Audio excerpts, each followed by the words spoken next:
Ayan guys, natanggal na natin. So, itong papakita ko sa inyo. Ayan.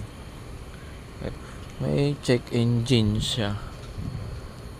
Ayan, kikita nyo. Nagbi-blink. Ayan.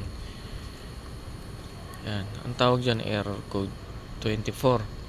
So, ang connection yan dito sa sensor ng pipe natin. Tingnan natin, silipin natin. Yan, natanggalan natin yung upuan. Tanggalan natin, silipin natin yan dito sa sensor ng pipe nya. Mga wiring, okay naman. Ayan, marami siyang connection ng mga wire. So, titignan natin yung connection ng pipe nya. Ayun. Ayun. Nakita nyo? Yan, dalawang yan. Yan yung bunot. Kaya may error code 24 siya. So, ang gagawin natin ngayon, ikakabit natin ngayon siya. Check natin. Yan. Try natin ilagay. Mahirap. Pag-isa lang yung kamay natin. So, gagawin natin.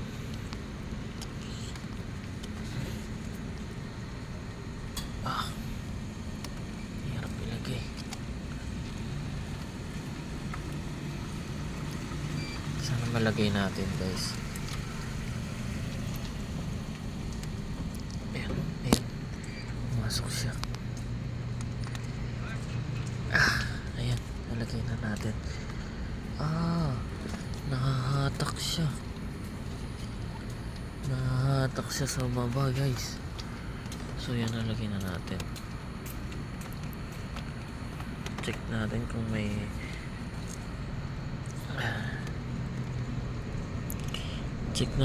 may error code pa. Ayan, nalagay na natin. Check natin dito. Ayan, check natin. Sana wala na.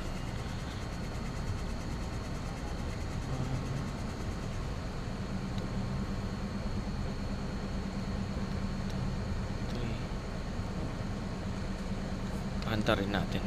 Try natin.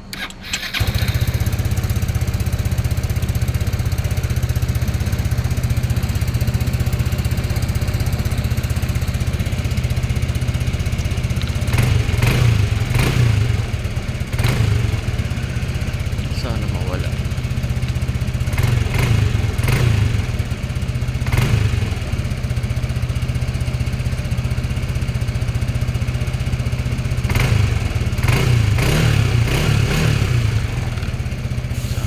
Guys, gagawin natin, na-reset natin ngayon to.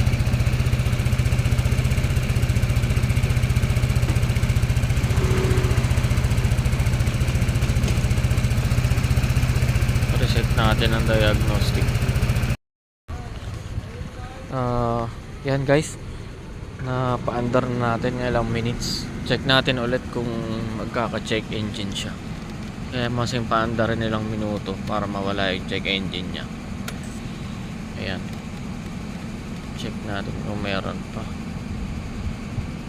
Ayun. Nawala na siya.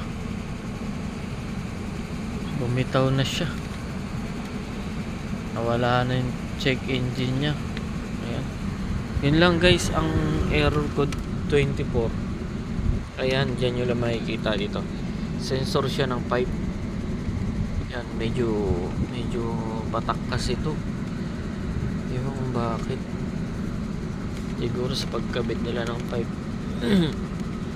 Ayan, nabunot. Siguro katagalan din sa tagtag ng pagmamaneho mo. Layo ng biyahe. Ayan, nabubunot siya, napupwersa. Ayan guys, ganun lang gagawin nyo error code 24. Dalawang mabagal na blink, tapos 4 na mabilis. Yan lang. Bye guys. Thank you. God bless.